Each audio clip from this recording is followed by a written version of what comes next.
Уважаемый Кудайберды Гапаралевич, дорогие коллеги, дамы и господа, позвольте от лица руководства и сотрудников университета КазГЮ имени Максусултановича Нарикбаева поздравить вас, профессорско-преподавательский состав, студентов, выпускников Ошского государственного университета с этим знаменательным событием 80-летием университета.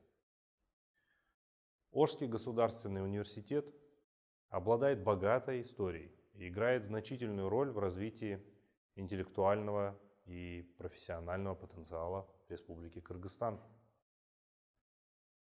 Усилия университета по созданию стимулирующей образовательной среды для своих студентов принесли свои плоды и стали залогом успеха. Сегодня ваши выпускники стали высококвалифицированными специалистами, руководителями и нашли применение своим знаниям во многих сферах. Широкая практическая инновационная направленность, новаторские проекты, которые реализуются университетом, позволяют не только уверенно идти в ногу со временем, но и энергично продвигаться вперед, опираясь на свою выдающуюся историю академических и институциональных достижений. Дамы и господа, сегодня университеты всего мира вынуждены функционировать в беспрецедентных условиях.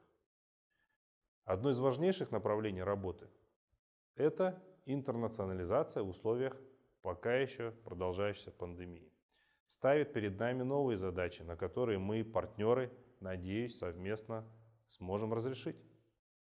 В день юбилея желаем Ошскому государственному университету и всему коллективу дальнейших успехов в реализации всех планов, творческих идей и смелых решений, а студентам новых знаний, интереса к выбранной специальности и в будущем перспективной работы.